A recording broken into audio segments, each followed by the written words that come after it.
जो लोग मेरे इस चैनल पर नए हैं या फिर मेरा ये वीडियो किसी और सोशल मीडिया प्लेटफॉर्म पर देख रहे हैं, वो मेरा YouTube channel political Tamasha with doctor Arshi को सब्सक्राइब करके वहां पे लगी बेल आइकॉन को ज़रूर दबा दें ताकि आपको हमारे आने वाले हर वीडियो की अपडेट्स मिलती रहे। और दोस्तों, अगर आपको हमारा काम पसंद आता है, हमारे वीडियोस पसंद आते हैं, तो www.patreon.com/dr अर्शी खान पर जाकर डोनेट करके आप हमारे काम को सपोर्ट कर सकते हैं। तो चलिए आज के सियासी तमाशे के सफ़र को शुरू करते हैं।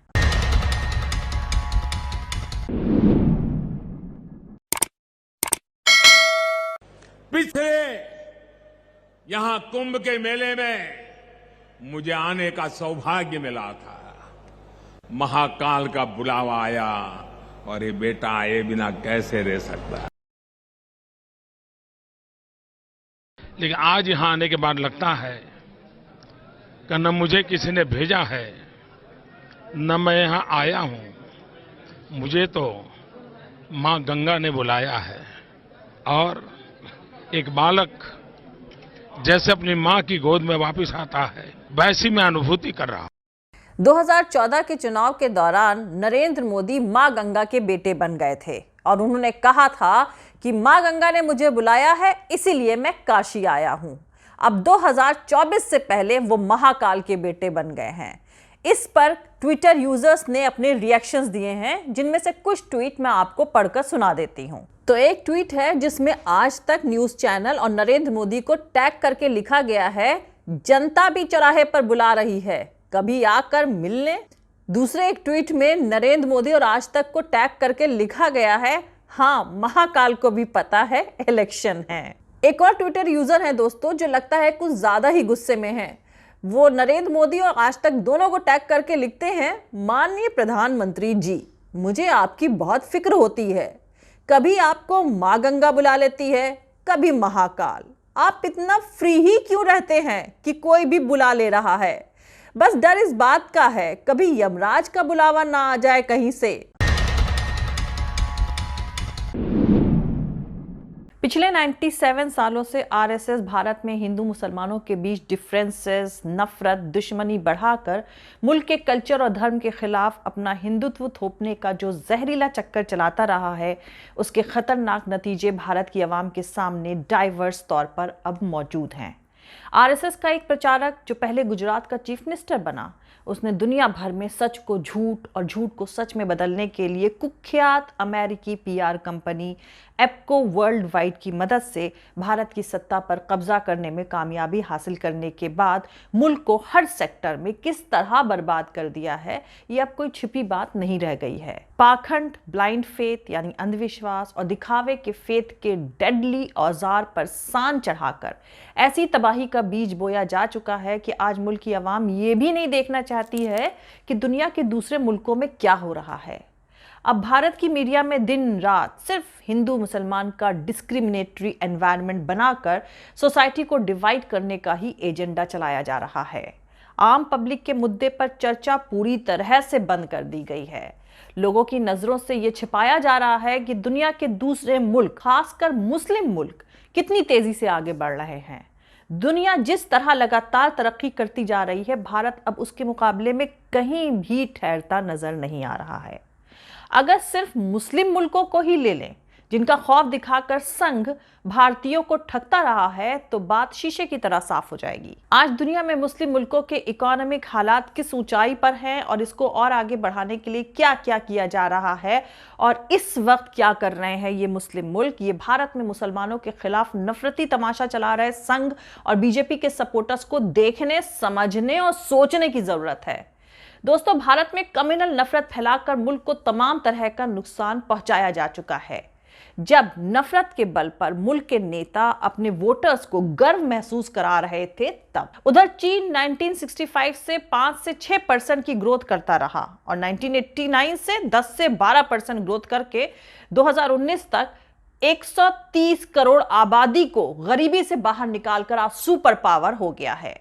भारत 1989 से 1992 के बीच बाबरी दंगे से पहले चीन से बड़ी $500 बिलियन की इकोनॉमी था, लेकिन आज चीन दुनिया का मैन्युफैक्चरिंग हब है, भारत नफरत का विश्वगुरु।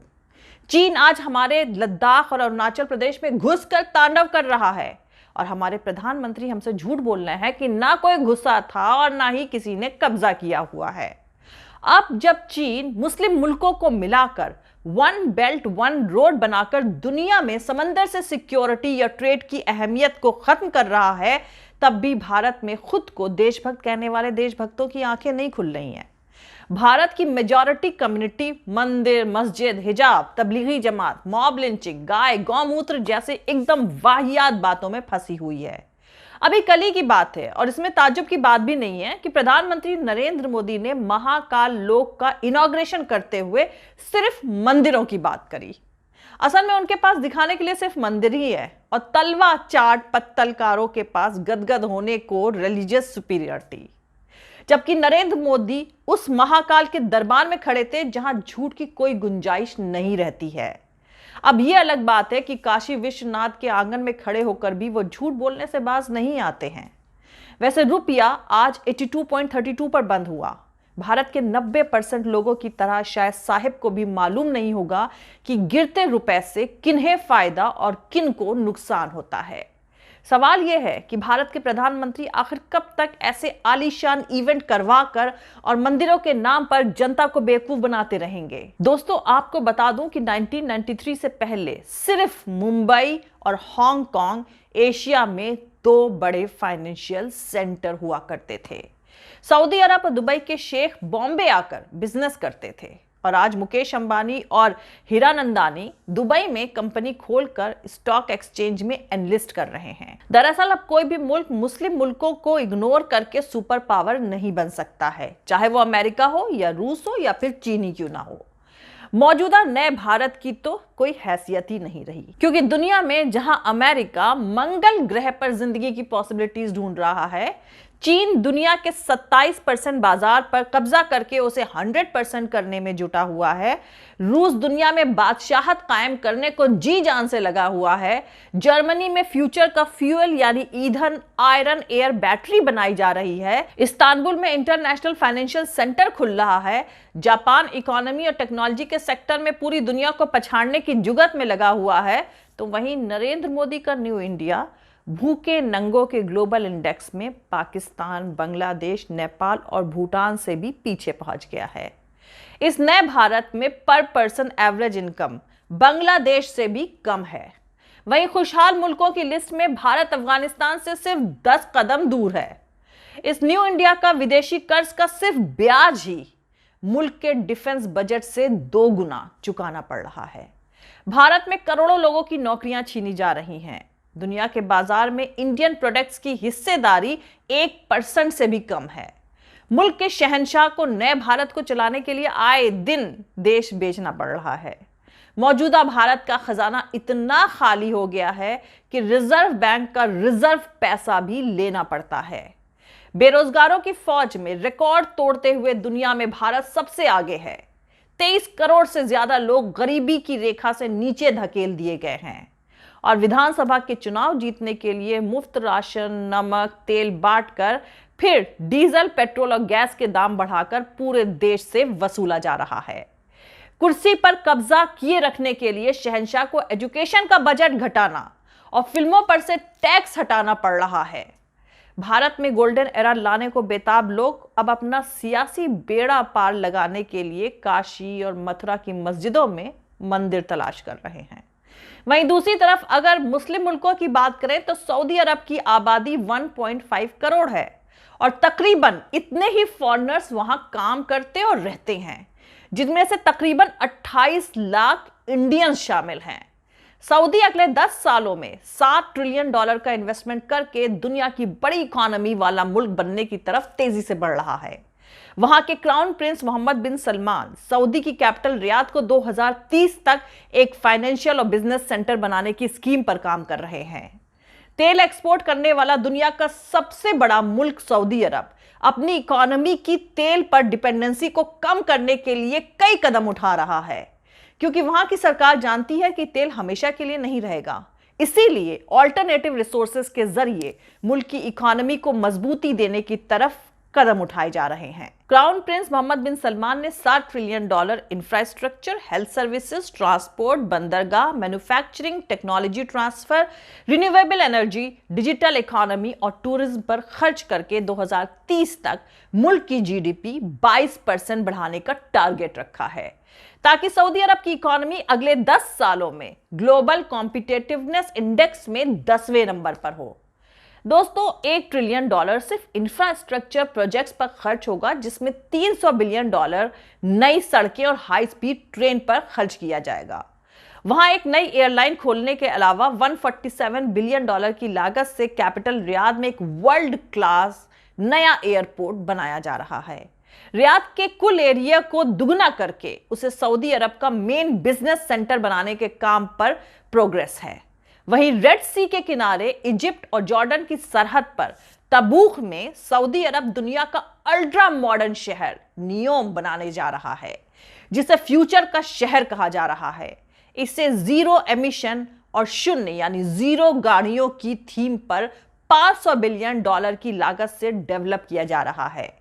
दुबई और अबू धाबी जैसे दुनिया के सबसे बड़े कारोबारी शहरों के तर्ज पर और इन शहरों के आगे नियोम पूरी तरह आर्टिफिशियल इंटेलिजेंस के बेस वाला सिटी होगा। इसका टोटल एरिया 26,500 स्क्वायर किलोमीटर होगा। आज 2022 में चीन की इकोनॉमी 8.1% बढ़कर तकरीबन $18 ट्रिलियन की है, भारत की $2.5 ट्रिलियन और सऊदी अरब की 2030 तक $60 ट्रिलियन हो जाएगी।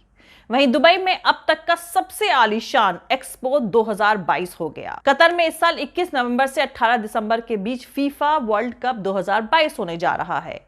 इजिप्ट में यानी मिस्र में नई कैपिटल का इनॉग्रेशन होगा। इस्तांबुल में इंटरनेशनल फाइनेंशियल सेंटर खुलेगा। लेकिन न्यू इंडिया अपने मुल्क में हिंदू मुसलमान करके जीडीपी जलाने को बेताब है। भारत में नफरत फैलाने वाली ऑर्गेनाइजेशंस वक्त वक्त पर दंगे प्लान करते हुए देश की जीडीपी को जलाती रही हैं, जिस पर मौजूदा प्रधानमंत्री ने कभी मुंह नहीं खोला। जबकि साउथ अफ्रीका में दंगा होने पर वहां के प्रेसिडेंट सिरिल रामापोसा ने कहा कि उनके मुल्क की जीडीपी 3 से 4% जलकर खत्म हो गई। भारत के राष्ट्रवादी प्रधानमंत्री मोदी के पास देश चलाने का कोई विजन ही नहीं है। सिर्फ जुमले उछालने, ऑपोजिशन पार्टीज के नेताओं की खिल्ली उड़ाने और कम्युनलिज्म यानी सांप्रदायिकता को बढ़ावा देकर जीडीपी जलाने का उनका विजन है। जरा सोचिए, साउथ अफ्रीका में सिर्फ 4 दिन के दंगे से 3 से 4% जीडीपी खत्म हो गई, तो हमारे यहां 2014 से अब तक नफरती प्रोपेगेंडा और दंगों से कितना नुकसान हुआ होगा। कहां तो भारत 2014 आते आते तक दुनिया के डेवलपिंग कंट्री में सबसे आगे था।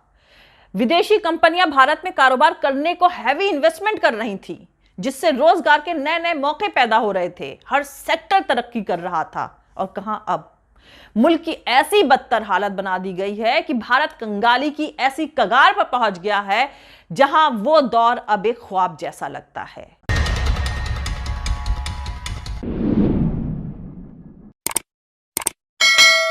तो दोस्तों, आज के लिए इतना ही। मिलते हैं अगले वीडियो में किसी दूसरे नए सियासी तमाशे के साथ।